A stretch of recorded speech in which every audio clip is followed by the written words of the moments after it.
Listen, I know you're doing your stuff today. Just one more question I've got before I let you go. Yeah, please, one more than that. Next week, yeah, we're looking forward to hopefully a press conference between Tyson Fury and Dillian Whyte, where Dillian Whyte turns up.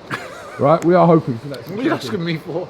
No, but the fight's on. What are you asking me for? What? I am no one's correspondence on any level. I am no one's manager. I am no one's trainer. No, I'm not asking you to turn up or not. I'm here with my homeboy, one of the best presenters in the world. Yeah, I'm not bad. Where is he? Where is he? Oh, yeah. Eddie there. Eddie there. So we're debating. Would Dillian Whyte turn up next week to the press conference?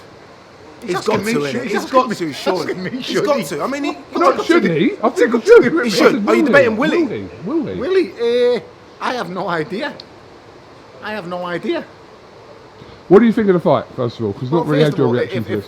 If someone's done the contract properly and the right way a contract should be done, then he'll be turning up at every press conference.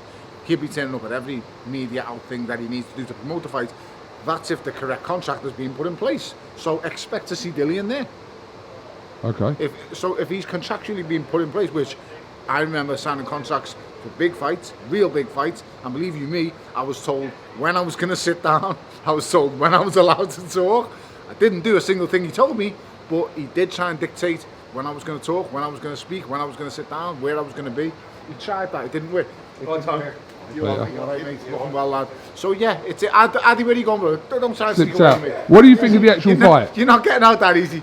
Bring your ass over here. What do you think of the actual fight itself? I think it's a brilliant fight. I think it's a really good fight. Let me tell you why I think it's a good fight. Because Dillian Whyte. I'm sorry, Jim. You'd think I was being paid for this. Thank you very much, mate. Thank you. That's all natural for KUGAN. Thank you. Thank you, Jim. That's that Sri Lankan flow. Playing too much cricket back in the day. Can he win? Can Dillian Whyte beat Tyson Fury? Dillian Whyte is a problem for anyone. Do you know why he's a problem? Because he's big, he's brave, and he's powerful. And let's not forget as well the damage that Tyson Fury's taken in those Wilder fights. Like, we continually hear about Wilder being the hardest puncher we've ever seen, right? He's landed a lot of big right hands on Tyson Fury. You just never know. It's not just the fact of what lesser fighters have had Tyson Fury in an awful lot more danger. Lesser fighters than Dillian Whyte. Let's just be totally honest here. We've had cruiserweights put him flat on his back. Many years ago, though. It was a long time ago, that turn, though. That was about, what's your point, mate? About 10 years ago, isn't it, Steve Cunningham? We've had lesser heavyweights than Dillian Whyte put him on his back. Okay. So would it be a shock to see Dillian Whyte put Tyson Fury on his back? I'm not saying it would be a Hello, shock. big man. How you doing, Dempsey? All right? Good luck, champ. You good? You good? No, absolutely not. No. Don't get me wrong. It would be a hell of a shock if he keeps him on his back. But I'll tell you something. Nobody in the world is having an easy night against Dillian Whyte, purely because of the attributes that I've just laid out here. His size, his strength, his braveness, and his durability. I've seen him knocked out clean off one shot that would have knocked a fucking horse out. That left uppercut come hook, that Povetkin swiped across his jaw. Jeez. That's a once in a career time punch. Like that's a fairy tale punch. You've never seen Povetkin do that to anyone else before or after. He doesn't just wipe you out. That's a punch when you've been down twice, you're out, and like you close your eyes and some shit, magic just appears. That's like for something out of fucking Harry Potter. Do you think he needed that fight though, the one against Otto Wallin? Maybe not Otto Wallin, but do you think he needed a fight in between? It's a bit of a rest, isn't it? He's not fought for a while. It is, but I understand why he didn't do it. I think he absolutely destroys Otto Wallin. And based on Otto Wallin's last performance, I'm absolutely spot on and correct. So, but I think Johnny Fisher would have been. I understood why Johnny Fisher wants to step in. Do you know what I'm saying? There was no, just because somebody does better than it's anticipated, like Otto Wallin done against Tyson Fury, doesn't mean they're great all of a sudden, or they're actually, they've beat someone. So don't read too much into Otto Wallin. I agree with you. Yes, I'd like to have seen Dillian stay busy and active, but in the grand scheme of things, he's probably been the most active heavyweight in the top 5 of the heavyweights in the last few years. He constantly That's fights. a fair point. He probably has been. Probably has been. Probably has been. So you don't. Inactivity only plays a problem when it's over 2 years, 18 months, 2 years. That's when it starts playing problems. But Dillian's been constantly living in camp. He's constantly in Portugal. He's always training now. Who's got more wear and tear?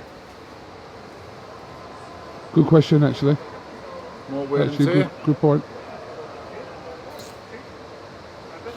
close. Close, innit? Because you're way up. Tyson Fury, Tyson Fury had some really mad hard nights earlier in his career. The likes of the John McDermott first fight. Yeah. You know, you'd have the up and down wars with Steve Cunningham.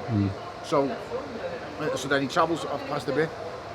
He makes himself hard. It's like he learns the lessons from the Klitschko fight. Then he makes himself really hard so he doesn't get tagged that much.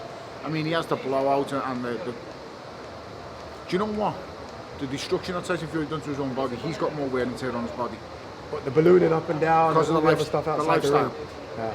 What's going on, mate? The lifestyle away from boxing is far more detrimental than. So Dillian Whyte has had to climb off the floor numerous times. Dillian Whyte has been in numerous hard fights. In the ring, I would say Dillian Whyte took more punishment, but away from boxing, which I believe is the most important factor in boxing. Tyson Fury's done a whole heap of damage, and that isn't easy to make back. You know what I'm saying? It's all okay. You're not taking punches, but believe you me, mate, with the I think shit it sells at Wembley. 90,000. Easy.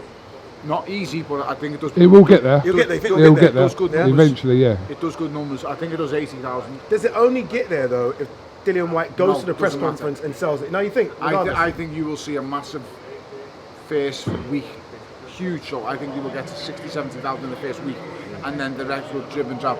You know what I want to see, Tone? You know what I want to see? What they need I is want to see at fire the press pressure. conference, Tyson Fury, Shane Fury, Dillian Whyte, Dean Whyte. Take my money.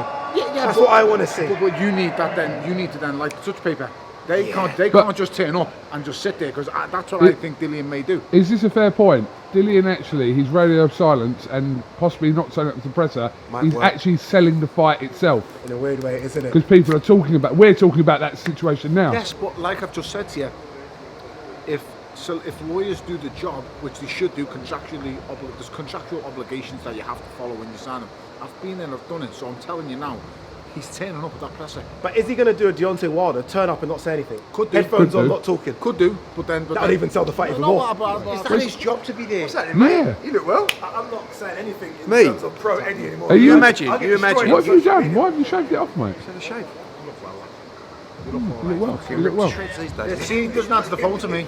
Doesn't answer the phone to me. No, didn't answer the phone. Doesn't answer the phone. Although got your boy on a pack card when you asked him to. That you promised 2 months before, Yeah, and then the week of the fight and he what goes. happens when I he's gonna promise die. something? You delivered. Thank you. But what happened? Did you answer the phone to me? No, 20 because messages, you're fucking so 20 annoying, fucking isn't it? messages, and It's then, like, and you then know. I've got the little coach on my side this morning saying, oh, I just don't feel it, and I'm just like, listen, do it, and you should have seen the smile on Dave's face when I told him he does the exact same to me. He went, I'm not the only one he's ignoring. It's great, isn't it? A quick question for you. Is Dillian Whyte contractually obliged to attend a press conference? I didn't do the contract. Dillian's lawyer done the contract, so But- I mean, That's standard. I said that. yeah. But at the end of the day, it's very different in a purse bid versus a commercial contract where you're getting paid to do certain things, right? So if Tony was not our fighter and he was in a fight, I would say to him, right, here's the offer for you. I want you to attend opening press conference, fight week press conference. I want you to media workout. I want to send the TV crew in for 6 days with you and filming. I want you to come and film the gloves are off. I want you to do this, do that. When you sign a contract with that, that's what you're obliged to do. When it's a bout agreement That's or what I a was purse talking contract, about. you don't have to do any of that stuff. But of course, he'll attend press conference. That's exactly what I was talking about. That was. Thank you, mate. Enjoy it, yeah? Okay, mate, we're just standing by. Yeah. Are you going to rock up anyway? I won't be there. I'll be with Canelo next week. I wasn't. but genuinely. That is why I love him. No, by the way, whoa, hold on. That's why I love him. Hold on. No. But I'm not invited. And I have a Canelo Alvarez press conference next week. In San Diego. Yes. But I'm not invited. That's why he's the best. But you imagine. That's why right? he's the best. But you imagine doing a show like if I was there with John Fury and Tyson Fury, how much bigger would the fight be? But it's just they don't want. It's like we can't have him there. It's like yeah, but if you get him there, I'd be going. If you get Hearn now, that's going to ramp up the buys unbelievable. So don't worry about it. Don't worry about it because you're going to sell out 90,000 easy anyway at Wembley. Catch up with you before.